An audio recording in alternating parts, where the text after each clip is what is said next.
You might want to ask yourself why the entire culture is utterly saturated with mass media entertainment from all sides, while the educational system in America continues its stupefying downward slide since the U.S. government decided to take over and subsidize the public school system. What your government pays for, it gets. When we understand that, then we look at government-financed institutions of education and see the kind of students and the kind of education that's being turned out by these government-financed schools. Logic will tell you that if what is being turned out in those schools was not in accord with what the state and the federal government wanted, then it would change it. The Patriot Act, Homeland Security, the Military Tribunals Act, and other legislations are all completely and entirely designed to destroy your civil liberties and limit your ability to fight back against what is coming. Currently in the United States, unannounced to most brainwashed Americans, your home can be searched without a warrant, without you being home. You can in turn be arrested with no charges revealed to you, detained indefinitely with no access to a lawyer, and legally tortured, all under the suspicion that you might be a terrorist. It's time to wake up. The people in power go out of their way to make sure that you are perpetually misled and manipulated. The majority's perception of reality, especially in the political arena, is not their own. It is shrewdly imposed upon them without them even knowing it. For example, the public at large actually believes the invasion of Iraq is going badly, as sectarian violence doesn't seem to stop. What the public fails to see is that the destabilization of Iraq is exactly what the people behind the government want. This war is to be sustained so the region can be divided up, domination of the oil maintained, continual profits reaped for the defense contractors, and most importantly, permanent military bases established to be used as a launching pad against other oil-bearing, non-conforming countries such as Iran and Syria. The last thing the men behind the curtain want is a conscious, informed public capable of critical thinking, which is why a continually fraudulent zeitgeist is output via religion, the mass media, and the educational system. They seek to keep you in a distracted, naive bubble, and they are doing a damn good job of it. In 2005, an arrangement between Canada, Mexico, and the United States was made. This arrangement, unannounced to the public, unregulated by Congress, merges the United States, Mexico, and Canada into one entity, erasing all borders. It's called the North American Union, and you might want to ask yourself why you've never heard of this.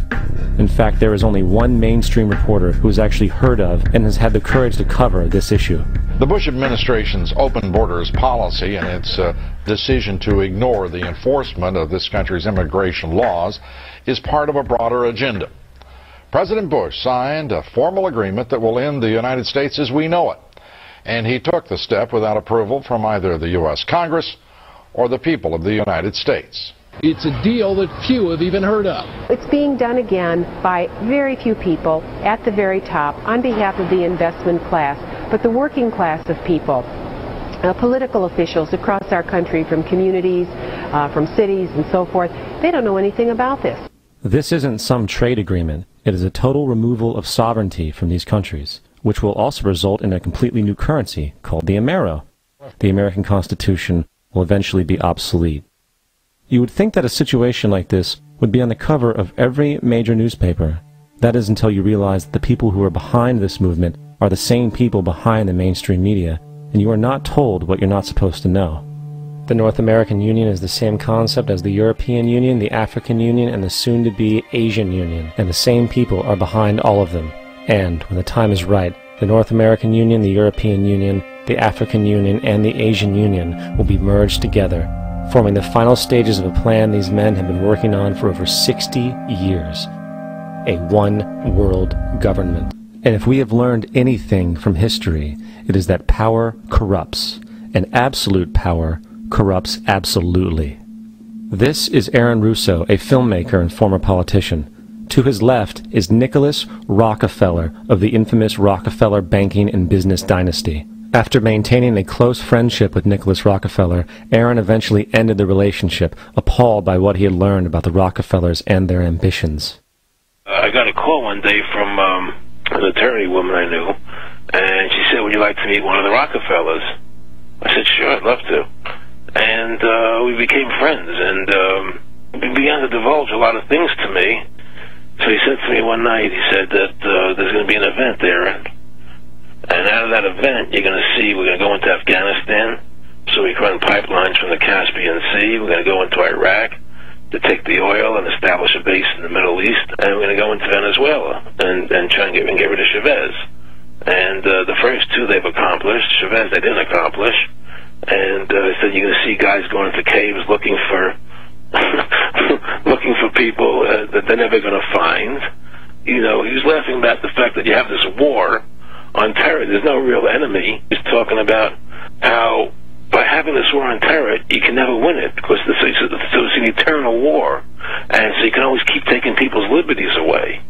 And I said, how are you going to convince people that this war is real? He said, but the media can convince everybody it's real. I mean, you know, it's just that you keep talking about things, you keep saying it over and over and over again, and eventually people believe it.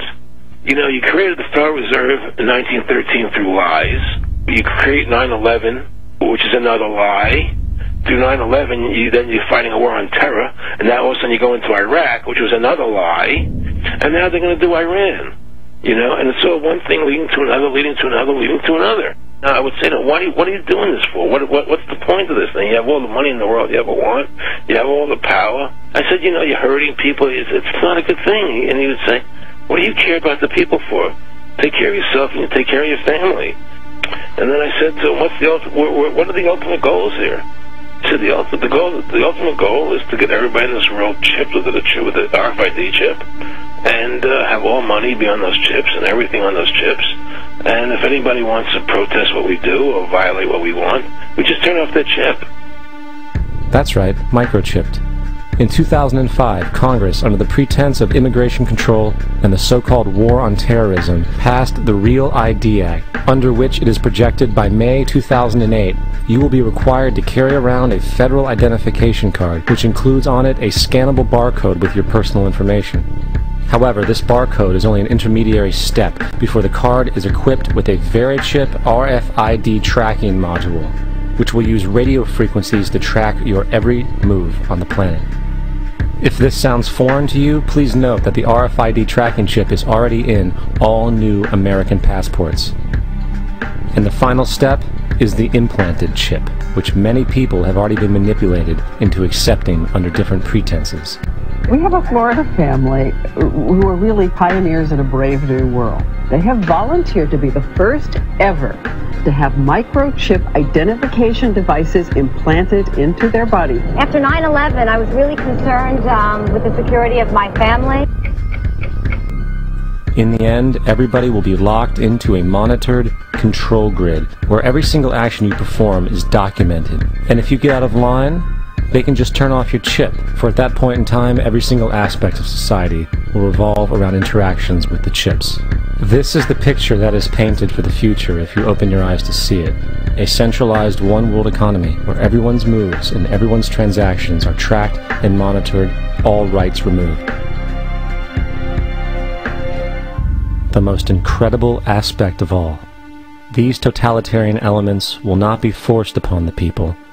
The people will demand them. For the social manipulation of society through the generation of fear and division has completely detached humans from their sense of power and reality. A process which has been going on for centuries, if not millennia. Religion, patriotism, race, wealth, class, and every other form of arbitrary, separatist identification and thus conceit has served to create a controlled population, utterly malleable in the hands of the few. Divide and conquer is the motto, and as long as people continue to see themselves as separate from everything else, they lend themselves to being completely enslaved. The men behind the curtain know this, and they also know that if people ever realize the truth of their relationship to nature and the truth of their personal power, the entire manufactured zeitgeist they prey upon will collapse like a house of cards.